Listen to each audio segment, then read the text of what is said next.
उपाध्यक्ष श्री जितेंद्र तावडे या ठिकाणी उपस्थित आहेत आणि यानंतर मी माननीय भावना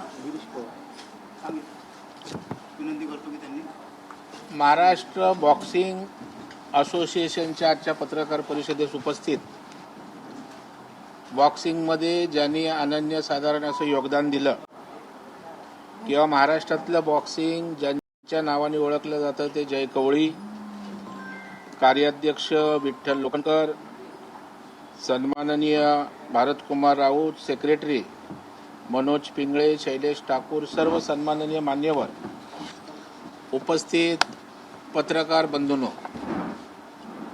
खरं म्हणजे आजची पत्रकार परिषद महाराष्ट्र बॉक्सिंग असोसिएशन संदर्भात खरं काय हे सांगण्यासाठी आणि आपल्या माध्यमातून महाराष्ट्रातील क्रीडापटू, खेळाडू, बॉक्सिंगमधले खेळाडू, हितचिंतक यांच्यापर्यंत पोहोचवण्याचा प्रामाणिक प्रयत्न आहे. महाराष्ट्र बॉक्सिंग असोसिएशनची रीतसर निवडणूक झाली. कोर्टाच्या आदेशानं चॅरिटी कमिशनरच्या निगराणीखाली रीतसर प्रोसेस करून निवडणूक झाली.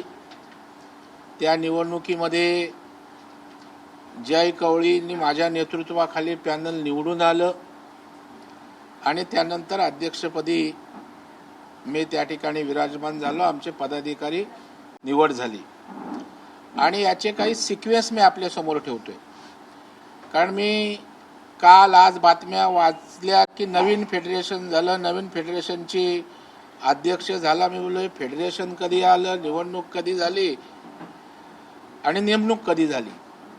आणि कुठल्याही संघटनेची निवडणूक ही नियमानुसार होत असते, त्याची प्रोसेस असते. मला वाटलं म्हणून तू अध्यक्ष, मला वाटलं म्हणून तुझी समिती, असं या ठिकाणी घटनेत नियमानुसार कुठेच नसतं. परंतु कायदा गुंडाळून अशा गोष्टी काही लोकांनी केल्यात आणि सुदैवानं दुर्दैवानं आमचे मित्र राहुल शेवाळे, त्यांना कितपत याचं सर्व माहीत आहे मला माहीत नाही, अनवधानानं असेल की अवधानानं असेल तो त्यांचा प्रश्न. मी या ठिकाणी याचे सिक्वेन्स आपल्यासमोर मांडतोय जेणेकरून सत्यता पडताळण्यासाठी दुसऱ्या कोणाची गरज भासणार नाही. महाराष्ट्र बॉक्सिंग असोसिएशनची प्रलंबित निवडणूक माननीय हायकोर्टाच्या आदेशाने धर्मादाय आयुक्त कार्यालय मुंबई यांच्यामार्फत 9 नोव्हेंबर 2025 पार पडली. या निवडणुकीमध्ये निवडून आलेल्या कार्यकारिणीची यादी 27 नोव्हेंबर 2025 रोजी BFIला म्हणजे दिल्लीला पाठवण्यात आली. अजूनपर्यंत BFI कडून कमिटीला संलग्नतेचे पत्र देण्यात आलेले नाही. महाराष्ट्र बॉक्सिंग संघटनेच्या सद्यस्थितीबद्दल आपल्या मनात जे संभ्रम आहेत त्याबद्दल मी खुलासा तपशीलवार करतो. महाराष्ट्र बॉक्सिंग संघटनेची निवडणुकीचा कार्यकाळ दिनांक 29 डिसेंबर 2022 रोजी संपुष्टात येण्यापूर्वी झाली नाही व त्यानंतर BFI तर्फे नेमण्यात आलेल्या रिव्ह्यू कमिटीने सुद्धा निवडणूक घेण्यासाठी काहीच हालचाल केली नाही. Reference high court order 14/10/2025 point number 10 ते 14 हे सगळं मी तुम्हाला देणार आहे. महाराष्ट्र बॉक्सिंग संघटनेची निवडणूक धर्मादाय आयुक्त कार्यालयामार्फत घेण्यात यावी याकरता सहाय्यक धर्मादाय आयुक्त मुंबई यांच्याकडे श्री शैलेश ठाकूर व इतर काही लोकांनी 41A अर्ज केला होता. परंतु श्री मिलन वैद्य व राकेश तिवारी यांनी 2018च्या निवडणुकीचा चेंज रिपोर्ट चुकीचा असल्याचे कारण सांगू या निवडणुका वारंवार लांबवण्याचा प्रयत्न केला व या कारणांमुळे सहाय्यक धर्मादाय आयुक्त यांनी तो अर्ज फेटाळला होता. त्यामुळे आंतरराष्ट्रीय रेफरी जे आता उपस्थित आहेत शैलेश ठाकूर यांनी हायकोर्ट मुंबई येथे रिट पिटिशन दाखल केले होते. 2018च्या निवडणुकीच्या बदल अर्जावरील सर्व आक्षेप फेटाळले गेले असून सदर बदल अर्ज मंजूर करण्यात आलेला आहे. मुंबई हायकोर्ट येथे दिनांक 10 ऑक्टोबर 2025 रोजी श्री शैलेश ठाकूर यांच्या रिट पिटिशनवर सुनावणी घेण्यात आली। या सुनावणीला बॉक्सिंग फेडरेशन ऑफ इंडियाने नियुक्त केलेल्या ॲडव्हॉक कमिटीचे कन्व्हेयर राकेश तिवारी, त्यांचे वकील ॲडव्होकेट सतीश पांडे यांच्यासह उपस्थित होते। 4. BFI ॲडव्हॉक कमिटीचे कन्व्हेयर राकेश तिवारी यांनी महाराष्ट्र बॉक्सिंग संघटनेच्या निवडणुकीबाबत दिनांक 12 ऑक्टोबर 2025 रोजी नागपूर येथे विशेष सर्वसाधारण सभा आयोजित केली होती व या सभेची नोटीस ॲडव्होकेट पांडे यांनी हायकोर्टामध्ये दाखल केली। माननीय हायकोर्टाने या नोटिसीनुसार सभा घेऊन निवडणुकीबाबत निर्णय घ्यावा असे आदेश दिले व त्यानंतर लगेचच म्हणजे 14 ऑक्टोबर 2025 रोजी या सभेचे इतिवृत्त कोर्टामध्ये दाखल करण्याचे आदेश दिले। Reference high court order 14/10/25 point number 4.6। Number 5. ॲडव्हॉक कमिटीचे कन्व्हेयर राकेश तिवारी यांनी दिनांक 14 ऑक्टोबर 2025 रोजी माननीय हायकोर्ट मुंबई यांच्याकडे 12 ऑक्टोबर 2025 रोजी नागपूर येथे झालेल्या विशेष सर्वसाधारण सभेचा अहवाल सादर केला व त्या सभेच्या अहवालानुसार 9 नोव्हेंबर 2025 रोजी मुंबई येथे महाराष्ट्र बॉक्सिंग संघटनेची निवडणूक घेण्यास माननीय हायकोर्टाने मान्यता दिली। हायकोर्ट ऑर्डर 14/2025 पॉइंट नंबर 14 हायकोर्टाने निवडणूक घ्यायला सांगितलं। 12 ऑक्टोबर 2025 रोजी झालेल्या विशेष सर्वसाधारण सभेच्या अहवालानुसार महाराष्ट्र बॉक्सिंग संघटनेची घटना व नियमावलीमध्ये बॉक्सिंग फेडरेशन ऑफ इंडिया यांच्या घटना व नियमावलीनुसार दुरुस्ती करण्यात आल्याचे अहवालामध्ये नमूद केले होते, परंतु ही घटना दुरुस्ती नियमानुसार करण्यात आली नसल्याचे हायकोर्टामध्ये उपस्थित इतर प्रतिवादींनी निदर्शनास आणून दिले। माननीय हायकोर्ट यांनी या घटना दुरुस्तीबाबत योग्य ते अधिकारी निर्णय घेतील असे आदेश दिले। Reference high court order 14/10/2025 point number 17। ॲडव्हॉक कमिटीचे कन्व्हेयर राकेश तिवारी यांनी 14 ऑक्टोबर 2025 रोजी माननीय हायकोर्ट मुंबई यांच्याकडे दिनांक 12 ऑक्टोबर 2025 रोजी नागपूर येथे झालेल्या विशेष सर्वसाधारण सभेत ॲडव्होकेट रघुराज देशपांडे यांची निवडणूक निर्णय अधिकारी म्हणून नेमणूक झाल्याचे सांगितले। उपस्थित प्रतिवादी यांनी ॲडव्होकेट रघुराज देशपांडे हे एका प्रतिवादी श्री रणजित सावकर यांचे वकील असल्यामुळे त्यावर आक्षेप घेतला व हायकोर्टाने हा आक्षेप मान्य केला। Reference high court order 14/10/25 point number 10 ते 14। ॲडव्हॉक कमिटीचे कन्व्हेयर राकेश तिवारी व त्यांचे वकील ॲडव्होकेट सतीश कुमार पांडे यांनी सदर निवडणूक धर्मादाय आयुक्त कार्यालय मुंबई यांच्या मार्फत घ्यावी असे सुचवले। कोण? विरोधक तिवारी यांच्या वकिलांनी व हायकोर्ट येथे उपस्थित सर्वांनी या प्रस्तावाला मान्यता दिली।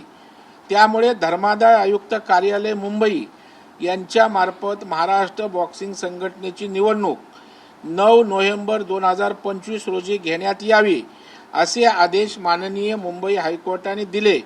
Reference order 14/10/25 point number 15। 9 number BFI ॲडव्हॉक कमिटीचे कन्व्हेयर राकेश तिवारी यांनी निवडणुकीकरता मतदार यादीमध्ये त्यांचे नाव नोंदवले। त्या मतदार यादीत त्यांचं नावही येतो व ते नाव निवडणुकीच्या अंतिम मतदार यादीत कायम होते।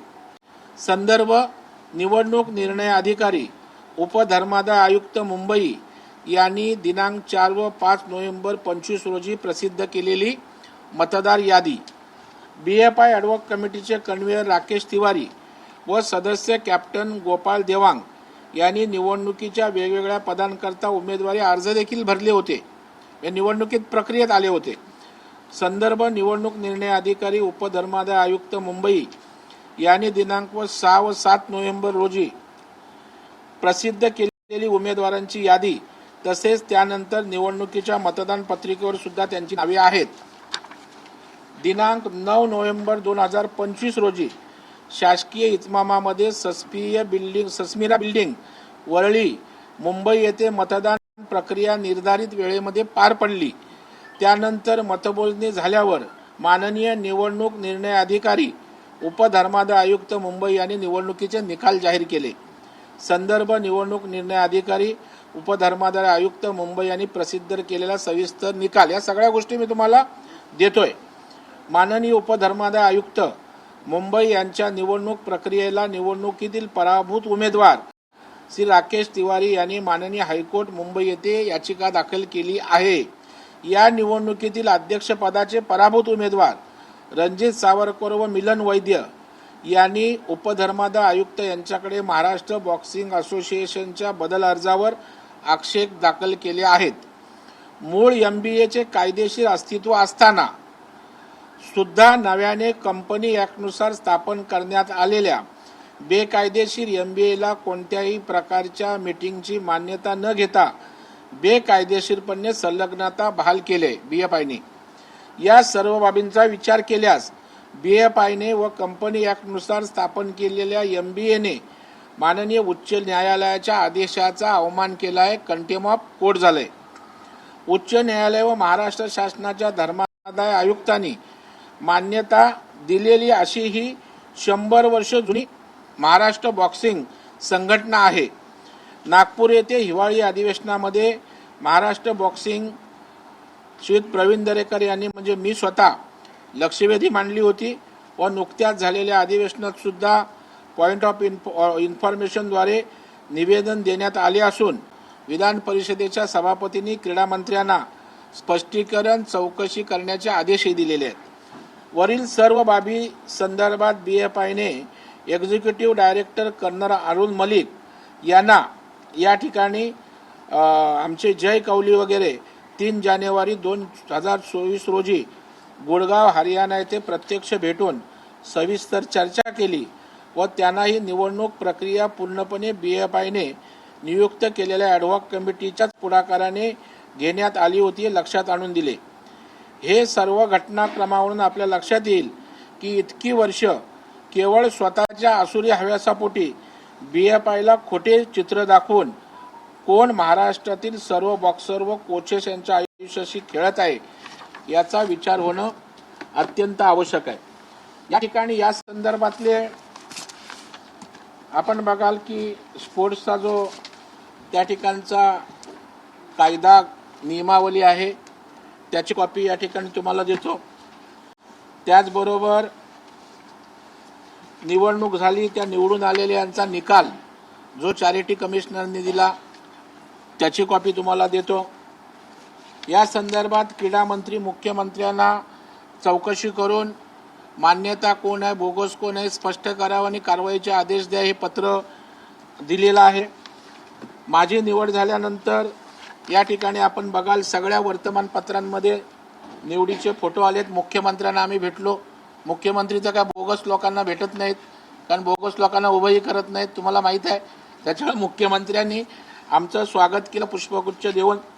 हा फोटो बघा दिसतोय ना. त्याचबरोबर मुख्यमंत्र्यांनी सगळ्या आमच्या पदाधिकाऱ्यांबरोबर फोटो त्या ठिकाणी काढले. निवडून आलेल्या वेगवेगळ्या वर्तमानपत्रांनी बॉक्सिंग असोसिएशनचा याचा निकाल घेतला. सर्व राज्यातल्या प्रतिनिधींची बैठक जे सभासद आहेत बाकी सगळ्या वर्तमानपत्रांच्या या मी अध्यक्ष झाल्याचं मुख्यमंत्र्यांनी केलेलं कौतुक. अशा प्रकारे या सगळ्या गोष्टी या ठिकाणी वर्तमानपत्रात निवडणुकीनंतर आलेल्या आहेत. तर मला वाटतं की अगदी सामनाला पण आले म्हणजे काय असं काय आता माझं म्हटल्यावर पुन्हा त्याच्यामुळं प्रश्न हा मला कोणावर आरोप करायचा नाही टीका करण्यात नाही. बोगसगिरी निदान स्पोर्ट्समध्ये तरी आणू नका. जे अपत्य जन्माला आलं नाही त्याचं नाव ठेवलं.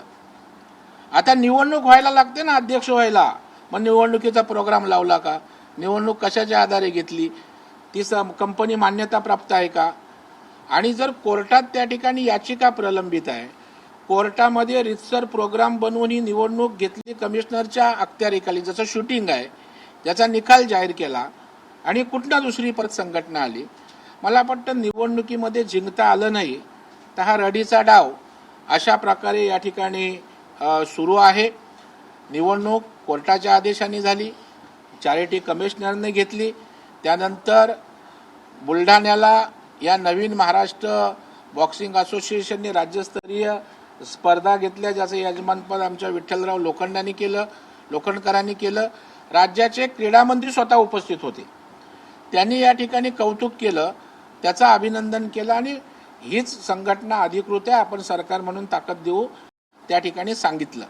आणि त्याच्यामुळे मला वाटतं बॉक्सिंग फेडरेशन ऑफ इंडिया जे BF आहे त्यांचा आणि जय कवळीचा जो निवडणुकीत त्यांच्यासमोर जय कवळी आशिष शेलार यांच्या बाजूने उभे राहिले, त्याचा सूड 3 मतांनी मला वाटतं आशिष शेलार यांचा पराभव झाला. तेही प्रकरण प्रलंबित आहे.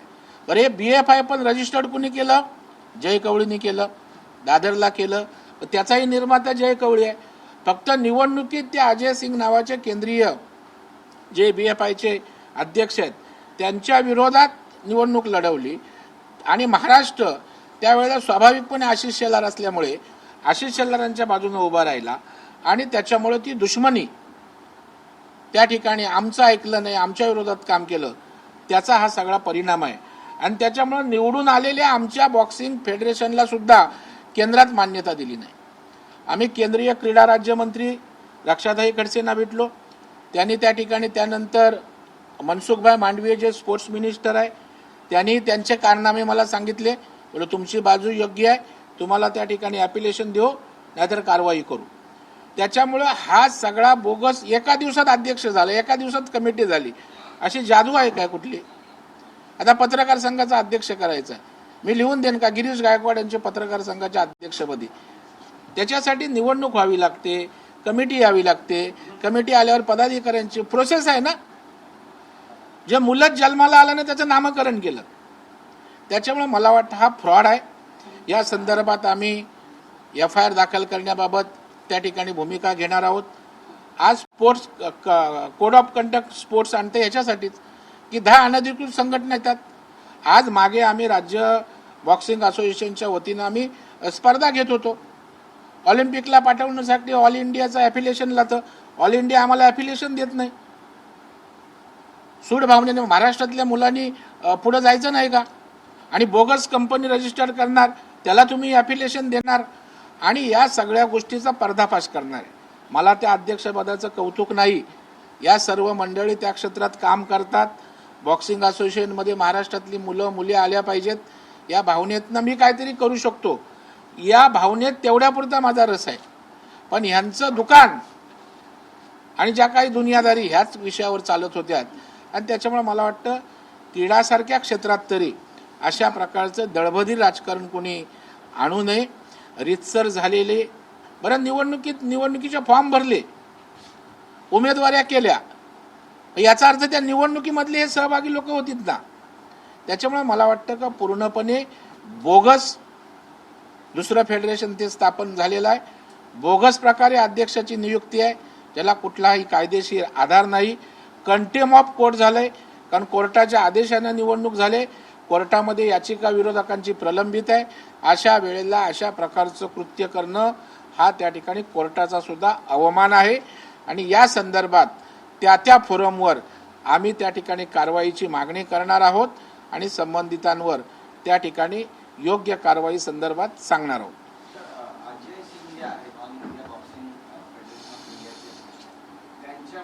पाणी नाही, 100% अजय सिंगच जबाबदार आहे. त्याचं कारण असं की अजय सिंग यांच्या पॅनल होतं, त्या पॅनलच्या विरोधात आशिष शेलार अध्यक्षपदासाठी उभे होते. स्वाभाविक महाराष्ट्र असल्यामुळं महाराष्ट्राचे कॅन्डिडेट असल्यानं जय कवळे आणि महाराष्ट्रातल्या बॉक्सिंग फेडरेशननी त्या ठिकाणी आशिष शेलारांच्या मागे मदत केली. दुर्दैवानं 3 मतांनी त्यांचा पराभव झाला आणि तो राग आज महाराष्ट्रातल्या बॉक्सरना त्या ठिकाणी भोगावा लागतोय. तुम्ही तुमची इलेक्शनची देणी घेणी इथे चुकवू नका ना. झाली निवडणूक झाली, तुम्ही जिंकलात. मग महाराष्ट्रातनं जे जिंकलेत ते तुम्ही ऍक्सेप्ट करा. पण आम्ही ॲफिलिएशन पण त्यांच्याकडे रितसर मागितलं, ॲफिलिएशन सुद्धा दिलं नाही. आपण मागितलं ना रितसर ॲफिलिएशन, त्यांना भेटले जाऊन. आता मी ह्यांना बोललो जाऊन राहुल शेवाळेला पण भेटा, खरंच त्यांना माहीत आहे की नाही हे सगळं प्रकरण. मला वाटतं त्यांना कदाचित माहिती नसावं, परंतु अशा प्रकारे शेल्टर घेऊन त्या ठिकाणी अशा चुकीच्या गोष्टी ज्या चाललेल्या आहेत त्या संदर्भामध्ये या ठिकाणी मी पियुष गोयल साहेबांना पण सांगून अजय सिंगांशी बोलणं करून घेतलं, परंतु प्रिज्युडाइज माइंड असल्यामुळे ते अशा प्रकारच्या गोष्टी करताना दिसतात. राहुल शेवाळेसोबत बोललेला आहात का? कारण आता 4 वाजता राहुल शेवाळे आणि सावरकर देखील पत्रकार परिषद याच विषयावर. मी राहुल शेवाळे भेटले तेव्हा सांगितलं, राहुल ते चुकीचं आहे, राहुल माझे मित्र आहेत, नीट बघून घे. कारण शेवटी आता त्यांना आपण एका मर्यादेपर्यंत सांगू शकतो. आता हे आमची लोक पण बोललं जाऊन त्यांना ह्यातलं वस्तुस्थिती कदाचित माहीत नसावी, त्यामुळं मी त्यांना सांगितलेलं आहे. आता शेवटी कुठलीही निवडणूक ही निवडून येतं ना, लोक यांचा प्रोग्राम मागा निवडणुकीचा आहे का? कोर्टामध्ये आज आमची निवडणूक झाली, निकाल दिलाय, एकाच वेळेला 2 परत निवडणूक होते का? आत्ता आमची निवडणूक झाली, रितसर निवडून आलो. त्याच्यामुळे महाराष्ट्रातल्या बॉक्सरना याचा त्रास भोगायला लागतोय. कारण ऑल इंडिया स्तरावर खेळायचं तर ऑल इंडियाची मान्यता लागते, ॲपिलेशन, ते जाणीवपूर्वक महाराष्ट्राला देत नाहीत. आणि महाराष्ट्र असं काय खपवून घेणार नाही ना, हा काय आमचं उदरनिर्वाहाचं साधन नाही आहे बॉक्सिंग असोसिएशन. महाराष्ट्र केसरीचे 1, 2, 3, 4 अशा अध्याय झाले. अगदी अगदी अगदी बरोबर आपण बोललात. हे होता कामा नये स्पोर्ट्स सारख्या क्षेत्रामध्ये. आता महाराष्ट्र सरकार सुद्धा स्पोर्ट्स कोड ऑफ कंडक्ट आणते.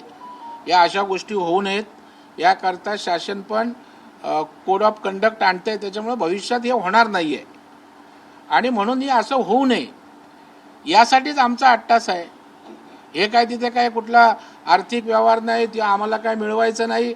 कशासाठी? आम्ही तर महाराष्ट्रातल्या बॉक्सिंगला तालुका स्तरावर, जिल्हा स्तरावर रिंग व्हाव्यात, ग्रामीण भागातली मुलं त्या ठिकाणी स्पोर्ट्समध्ये, बॉक्सिंगमध्ये पुढे यावीत, यासाठी माझ्यावर विश्वास ठेवून या बॉक्सर लोकांनी वेगवेगळे पुरस्कार विजेते आहेत आणि बॉक्सिंगसाठी आणि आयुष्य घालवलंय ना.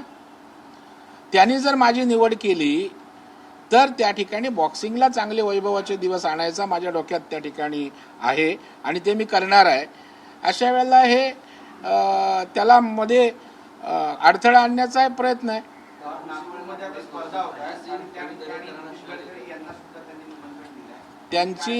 त्यांची कसं आहे, चोराला पळवाट काढायला लागतात खूप. आता तिकडे कोणाला तरी बोलवून आमचं अधिकृत आहे हे दाखवण्याचा केविलवाना प्रयत्न आहे. बरं, ही गोष्ट माननीय मुख्यमंत्र्यांना नीट माहीत आहे. निवडणूक लढवण्यापूर्वी माननीय मुख्यमंत्र्यांच्या कानावर घातलं होतं आणि निवडून आल्यावर मुख्यमंत्र्यांचा आशीर्वाद घ्यायला गेलो होतो. त्याच्यामुळे आमची जी गोष्ट आहे ती लपून छपून नाही केली ना. हे एका दिवसात त्या ठिकाणी उगवले अध्यक्ष, डायरेक्ट पदाधिकारी झाले. असं कुठे होतं का जगावाला?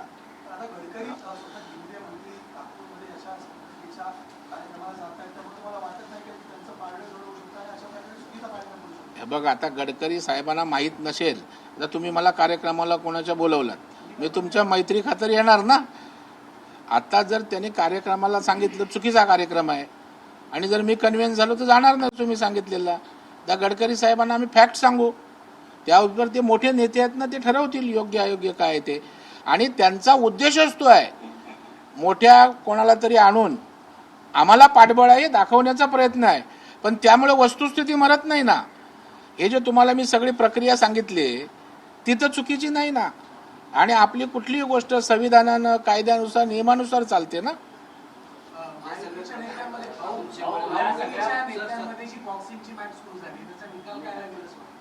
निकाल लागलेला ऑलरेडी निवडणूक होऊन.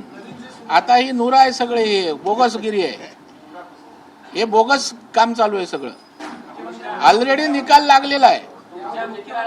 एक लक्षात ठेवा, बॉक्सिंगचा निकाल ऑलरेडी लागलेला आहे. कोर्टाच्या आदेशाने चॅरिटीने निवडणूक घेतली, ज्याचं कॅमेऱ्यात शूटिंग आहे, मतदारांनी मतदान केलंय, सगळे पुरावे आहेत. मग आता आमची अधिकृत निवड झाल्यावर त्या ठिकाणी त्या बॉक्सिंगला काय अर्थ आहे का? आता कदाचित राहुल शेवाळेंना राज्यसभेवर जायचं नव्हतं, जाता आलं नाही.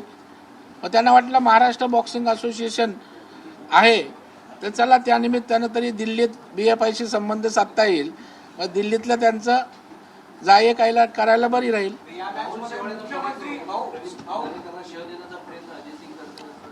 नाही हे बघा, राहुल शेवाळे माझे मित्र आहेत आणि कोणाला पुढं करून आम्हाला श्रेय कोण देऊ शकत नाहीये.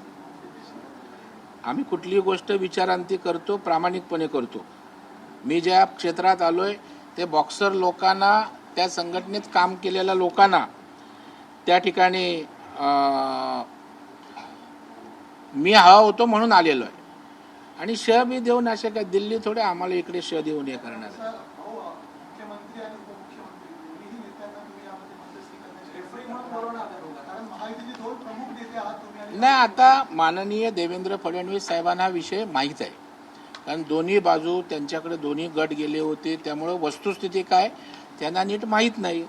आता राहुल शेवाळेंनी शिंदे साहेबांना सांगितलं असेल मी जिंकून आलो, तर शिंदे साहेबांनी खरंच कुठे जिंकून आले, कसे जिंकून आले, निवडणूक झाली का याची माहिती घ्यावी जर घेतली नसेल तर. शिंदे साहेबांना रितसर पत्र पाठवले, त्याची कॉपी तुम्हाला देतो. त्या उपर मी स्वतःही सांगेन. याच्यामध्ये काय पारदर्शिता आहे ना, जी निवडणूक झाले, जे कमिटी आले, पदाधिकारी निवडून आलेत आणि तिथे दुसरे लगेच अध्यक्ष असे एका पत्राने होतात का? नागपूरला जी सभा झाली, सर्वसाधारण सभा झाली, ते सगळे उपस्थित होते का? कुठले त्याच्याच अहवालानुसार तुम्ही सांग रे. नागपूरला जी हे होते त्या मिटिंगला. 12 ऑक्टोबरला त्या सभेला आम्ही होतो. म्हणजे आम्ही हे आपलं पाणी- जाणार नव्हतो, परंतु कोर्टाचा आदेश होता, त्यामुळे आम्ही त्या सभेमध्ये उपस्थित राहिलो. आणि त्या सभेमध्येच 9 तारीख इलेक्शनची ठरली आणि इलेक्शनची तारीख ठरते, त्यामुळे आम्ही त्या गोष्टीला कुठलाही विरोध केला नाही आणि त्यानुसार ती मीटिंग पार पडली. फक्त जी काही घटना दुरुस्ती तिथं करत होते त्याला मात्र आम्ही विरोध केला होता. हे झालं का, संपलं का?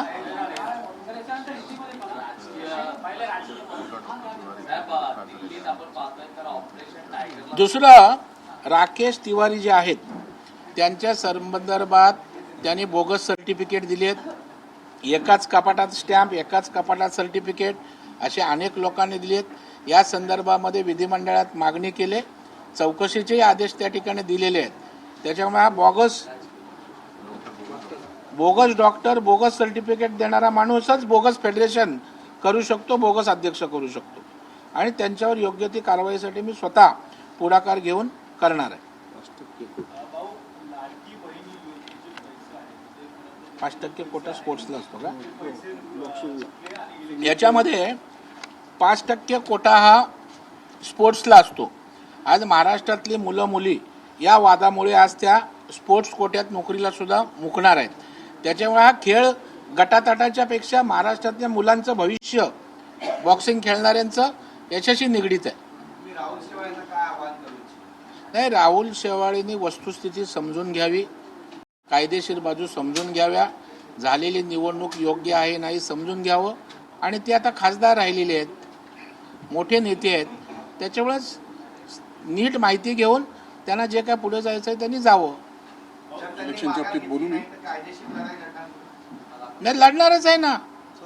माघार जरी घेतली तरी सुद्धा जे चुकीचं आहे, फ्रॉड आहे, त्याच्या संदर्भात आम्ही त्या फोरमवर तक्रारी करून कारवाई करणारच आहोत. कारण याच्यामध्ये अनेक कारनामे आहेत, जसं की बोगस अकाउंट उघडलेत, बोगस सह्या मारल्यात, या सगळ्या गोष्टी आमच्याकडे आल्यात. त्या फोरमवर या तक्रारी आम्ही करणारच आहोत. हे बघा, डॉक्टर तिवारीच्या खोट्या पदवीबद्दल FIR सुद्धा झालेला आहे. हे बोगस लोक ज्याच्या DNA मध्येच बोगस आहे. आता राजकीय विचार, तुम्हाला ह्याच्यात इंटरेस्ट नाही. अरे मुलाबाळांच्या भविष्याचा इलेक्शन बद्दल बोलू एक फक्त त्याला. जरा जय कवळी बोलतात, मग पॉलिटिकल घेतो. बघा, भारतीय बॉक्सिंग महासंघची सुद्धा ज्या वेळेला इलेक्शन आणि म्हणजे भारतीय बॉक्सिंग प्रॉब्लेममध्ये आली, महाराष्ट्रच दरवेळेला पुढे आलेला आहे. जसा तो म्हणतात ना की महाराष्ट्र चालवे देशाचा गाडा. आणि त्यामुळे भारतीय बॉक्सिंग महासंघ, महाराष्ट्र बॉक्सिंग हा भारतीय बॉक्सिंगचा कणा आहे, महाराष्ट्र बॉक्सिंग, आणि त्यालाच जर वीक केला तर हे वाटेल ते करता येतं. आत्ताची परिस्थिती अशी आहे, कदाचित तुम्हाला माहीत नसेल म्हणून तू सांगतो, भारतीय बॉक्सिंग महासंघ हा पूर्णपणे अध्यक्षांच्या विरुद्धात गेलेला आहे. त्यांच्या विरुद्ध नो कॉन्फिडन्स मोशन मूव्ह झालेला आहे. हे तुमच्या प्रेसमध्ये सुद्धा आलेलं आहे. या गेल्या 2 महिन्यातल्या गोष्टी आहेत. 4-5 संघटना हायकोर्ट आणि सुप्रीम कोर्टापर्यंत गेलेल्या आहेत आणि त्यांची आता पुढच्या महिन्यामध्ये फायनल हिअरिंगला आहे. ही भारतीय बॉक्सिंग महासंघाची परिस्थिती आहे. आणि आपली परिस्थिती अशी आहे, आपल्या या इलेक्शनमध्ये अख्खा महाराष्ट्र सामील झाला. जे हरले लोक फार कमी, म्हणजे बघा ना, 60 पैकी 43 एका बाजूला, उरलेले लोकातून काही लोकांनी जाऊन स्वतःची एक बॉडी बनवली आणि आता हे म्हणतात ही बॉडी. आता पहिला विचार करा, त्या बॉडीला मान्यता कोणी दिली? तर एका लेटरने मान्यता आहे. मी पण आपण म्हणजे भारतीय बॉक्सिंग महासंघ हा राज्यांचा बनलेला आहे, बरोबर आहे की नाही? त्यांची एक एक्झिक्युटिव्ह कमिटी आहे, त्यांची एक अॅन्युअल जनरल मीटिंग नावाची प्रकार असते. हा मेंबरशिपचा विषय आहे. ते काही न करता डायरेक्ट त्यांना मान्यता देण्यात आली, ती चॅलेंज करतोच आहोत आपण. परंतु या रीतीने लोकशाहीचं पूर्ण मॉकरी, म्हणजे मॉकरी ऑफ अ डेमोक्रेसी होते, की जे हरतात, जे अत्यंत कमी असतात, ती मायनॉरिटी स्वतःची एक बॉडी बनवते आणि म्हणतात आम्ही मेजॉरिटीमध्ये आहोत. हे याच्यामध्ये काय होईल? याच्यात वेळ जाईल. अजून 9 वर्षांनी, मी आता 10वं वर्ष पकडतच नाही आणि हे 26 असंच निघून जाईल. 9 वर्षांनी आपलं ऑलिम्पिक आहे आणि आपण असं ग्रासरूट लेवलला भांडू तर बॉक्सिंग कशी काय पुढे जाणार? महाराष्ट्राचं नुकसान होणार. महाराष्ट्र पुढे का? आणि महाराष्ट्राची जर मुलं आपल्याला इंटरनॅशनल लेवलला पाहिजे असतील, ऑलिम्पिक्समध्ये पाहिजे असतील, तर अशा या 2-2, 3-3 संघटनांनी कसं काय होईल? इलेक्शन आम्ही कोणी ऑर्गनाईज केली नाही, इलेक्शन न्यायालयाने केली, भारतीय म्हणजे महाराष्ट्र शासनाच्या धर्मादाय आयुक्तांनी केली. त्याच्यामध्ये तुम्ही पार्टिसिपेट केलं. एखादी मॅच हरतो ना आपण, हरल्यानंतर सेकंड करायचं आणि पुन्हा टीम म्हणून काम करायला पाहिजे होतं. प्रवीण भाऊंसारखा एक चांगला तडफदार नेता आम्हाला मिळालेला आहे. जे जे काय करायचंय ते एकत्र करू ना आपण. ते न करता असं काहीतरी वेगळी चूळ मांडायची गरज नव्हती, असं सगळ्या बॉक्सिंगच्या परिवाराला वाटतं. आणि एवढ्या मोठ्या मताधिक्याने म्हणजे त्यांनी आता माझं नाव घेतलं 2दा, परंतु तसं नाही. लोकांना पटलेलं आहे की ही कॅन डू इट. आमच्यासाठी आम्ही इथपर्यंत आणलं, बॉक्सिंग गावागावात नेलं, सगळी तयारी केली, आम्ही पाया रचला. आता पुढचा एक वेगळा गिअर लागतो. तो गिअर ते चांगला हँडल करतील असा सगळ्यांचा विश्वास आहे. जिल्ह्यातली लोक त्यांच्या बरोबर आहेत.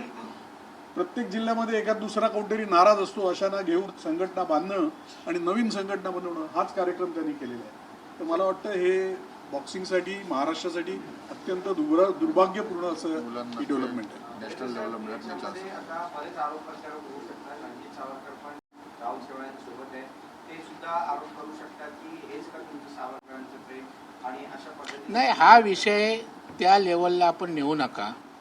सावरकरांवरचं प्रेम अबाधित आहे, निर्विवाद आहे. आणि दुर्दैव आहे की असा जर कोण वापर करणार असेल तर त्याची कुठल्या शब्दात वर्णन करावं, म्हणजे कोणाचा नाव कुठे वापरावं. सावरकर एवढे उत्तुंग व्यक्तिमत्व आहे, तुम्ही अशा बोगसगिरीला नाव जर जोडलं तर तुम्ही सावरकरांचा अपमान करताय. राजकारणासाठी कुठल्याच थराला जाऊ नका, ही माझी त्यांना विनंती आहे. राजकीय थोडे प्रश्न आहेत. म्हणजे आकाश फुंडकर जे विधानभवनात बनावट पास प्रकरण झालं होतं, आकाश फुंडकर यांच्या कार्यालयातनं ते 2 कर्मचाऱ्यांनी दिलं होतं आणि त्यामध्ये त्या संदर्भात पैसे देखील घेण्यात आल्याचं पोलीस तपासात समोर आलेलं आहे. त्यामध्ये एकूण आता 7 आरोपींची संख्या झालेली आहे. कसं पाहता या बोगस पास प्रकरणात? नाही, कसं पाहता कशाला, याच्यामध्ये विधिमंडळात आदेश दिलेले आहेत, चौकशी सुरू आहे, आरोपी पकडलेले आहेत, कायद्यानुसार योग्य ती कारवाई होईल, यामध्ये काही शंका असायचं कारण नाही. मंत्रालय सुरक्षेची सगळा प्रश्न होता.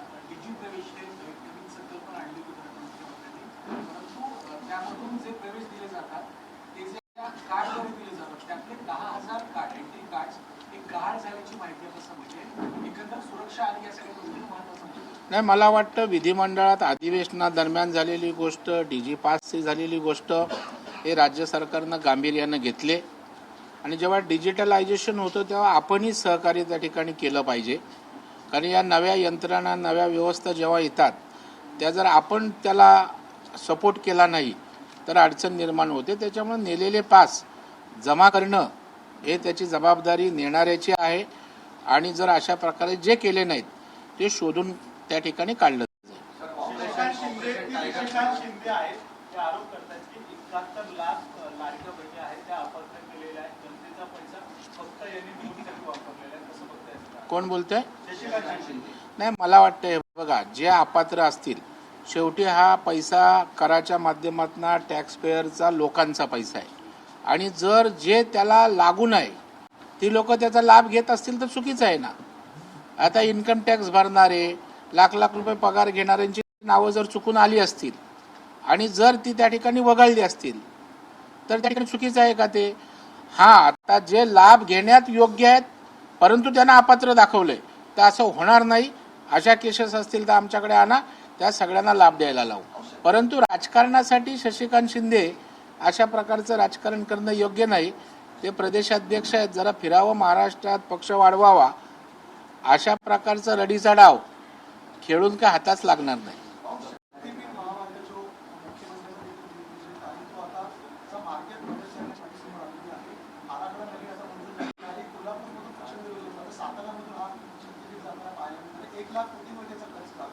हे सरकार देवाभाऊंचं संवेदनशील आहे. जेव्हा लोक आग्रह असतो, लोकांची मागणी असते, त्या लोकांच्या मागणीला महत्त्व दिलं जातं आणि त्याच्यामुळे विकासाच्या संदर्भात तिथल्या लोकांशी, यंत्रणांशी बोलून काय पर्यायी मार्ग जर काढला जात असेल तर त्या ठिकाणी लोकसंमतीनं असेल. कारण जेव्हा विकासाचा एखादा ड्रीम प्रोजेक्ट असतो त्यावेळेला मला वाटतं कुणी अडथळे आणू नयेत किंवा तो पूर्णच झाला पाहिजे असं माझं स्वतःचं मत आहे. भाऊ ठाकरेंचे 2 खासदार संजय देशमुख आणि नागेश आष्टीकर हे शिंदेचे मंत्री प्रतापराव जाधव यांच्या डिनर डिप्लोमसी दिसले, त्यामुळे ऑपरेशन टायगर राबवलं जाईल अशी चर्चा आहे. नाही, कसं एखाद्याकडे जेवायला गेलं म्हणजे लगेच टायगर ऑपरेशन असं काय मानायचं कारण नाही. पण होऊ शकत नाही असं पण मी मानत नाही. कारण शेवटी कोणी कुठं जावं जाऊ नये हा त्यांचा विषय आहे. परंतु जेवायला गेलं म्हणजे लगेच टायगर ऑपरेशन एवढा निष्कर्षापर्यंत डायरेक्ट येणं मला वाटतं घाईचं होईल थोडंसं. संजय राऊत यांनी पुन्हा असा दावा केला आहे की एनसीपी आणि शिंदे गटाचे 25 आमदार आहेत ते आता लवकरच मला भाजपमध्ये येताना पाहायला मिळतील. एवढ्यानंतर तटकरे आणि पटेल देखील सुनेत्रा पवारांसोबत राहणार नाही. संजय राऊत आणि भविष्य सांगण्याचा नवीन धंदा उघडलेला आहे. परंतु अनेकदा त्यांनी जे जे भाकीत केलं, भविष्य केलं ते खोटं ठरलेलं आहे. आता त्यांचं हे भविष्य बघूया आपण काय होतंय ते आता नव्या रोलमध्ये भविष्यकाराच्या गेलेले आहेत आणि त्याच्यामुळे त्यांच्या भविष्याची आपणही वाट बघू काय होतंय ते. सुनेत्रा पवार यांनी पक्षाच्या अध्यक्षपदाचे सूत्र हाती घेतल्यानंतर आता सुनील तटकरे आणि प्रफुल्ल पटेल यांचं राष्ट्रवादीच्या केंद्रीय निवडणुकांना दिलेल्या पत्रामध्ये त्यांच्या पदाचा उल्लेख नाहीये. नाही, मी दोन्ही मोठे नेते आहेत, मात्र राष्ट्रीय अध्यक्ष याकडे मी असं बघतोय, मलाही टीव्हीच्या माध्यमातून माहीत आहे, मला प्रत्यक्ष काय झालं ते माहीत नाही आहे. हा विषय सुनेत्रा ताई पवार यांनाच माहीत असेल आणि त्यांचा पक्षांतर्गत विषय आहे. त्यांनी कुणी पत्र द्यायचं, कुणी द्यायचं नाही, कोणाला ठेवायचं, कोणाला नाही ठेवायचं, मी दुसऱ्या पक्षाचा असल्या कारणानं त्यावर कुठलाही बोलण्याचा मला अधिकार पोचत नाही. तो त्यांचा पक्षांतर्गत मामला आहे. विलिनीकरणाची चर्चा अजून पण सुरू आहे दोन्ही राष्ट्रवादीच्या. याबाबत महायुती तोही प्रश्न त्या दोन्ही पक्षांचा आहे. आमच्या मध्यस्थी हस्तक्षेपाची बोलण्याची आवश्यकता नाही. विलिनीकरणावर जे काय असेल ते दोन्ही पक्ष आणि पक्षाचं नेतृत्व ठरवेल. बारामती पोटनिवडणूक जी आहे ती बिनविरोध व्हावी यासाठी सुनेत्रा पवार दिल्लीच्या मोठ्या करण्याचे आहेत, महाराष्ट्राचे भेटणार आहेत. महाराष्ट्रातल्या नेते काही अशा प्रकारचा चर्चा करणार आहेत का? कारण 20 वर्ष अधिक अर्ज जे आहेत ते बारामतीच्या निवडणुकीसाठी दाखल होते. मला वाटतं महाराष्ट्राला एक राजकीय संस्कृती परंपरा आहे. जेव्हा जेव्हा अशा प्रकारचं अपघाती निधन किंवा ज्या गोष्टी होतात त्यावेळेला त्या घरातली स्त्री किंवा कोण उभं राहिलं तर महाराष्ट्राने नेहमी काही एखाद दुसरा, मला वाटतं वांदळेंचा एक अपवाद किंवा एखाद दुसरा अपवाद वगळता महाराष्ट्राच्या सर्व पक्षांनी अशा विषयाला साथ दिलेली आहे. आणि मला वाटतं अजितदादा महाराष्ट्राचे एक मोठे नेते आहेत, त्यासाठी सुद्धा सर्व पक्ष चांगली भूमिका घेतील असं मला वाटतं.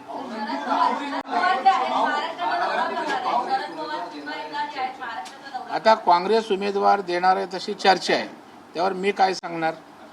काँग्रेसचंच नेतृत्व सांगू शकेल, कारण त्यांच्या पक्षाचा विषय आहे. पण मला वाटतं की काँग्रेस सहित सगळ्यांनी सुनेत्राताईंना समर्थन द्यावं अशी आपली राजकीय संस्कृती परंपरा महाराष्ट्राची आहे. भाजप ही भूमिका घेते की बारामतीमध्ये सर्वांनी समर्थन द्यावं, परंतु राहुरीमध्ये भाजप आमदारांचं निधन झाल्यानंतर पोटनिवडणुकीत शरद पवार गटाकडनं उमेदवार उतरवण्याची तयारी केली.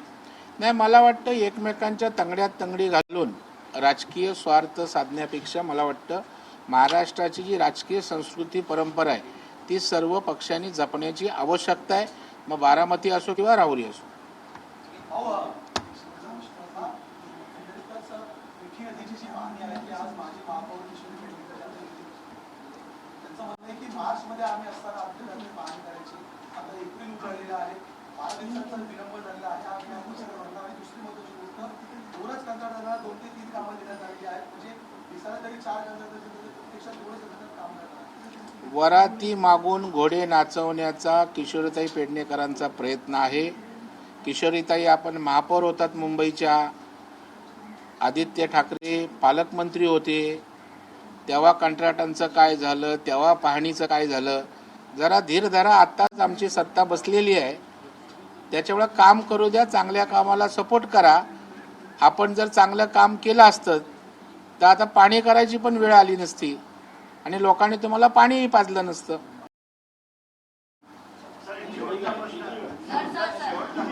तो शेवटचा होता ना, यांचा शेवटचा तुमचा शेवट. आदित्य ठाकरे मुख्यमंत्र्यांच्या वाढदिवसाला गेले होते आणि पुन्हा एकदा चर्चा झाली की शिवसेना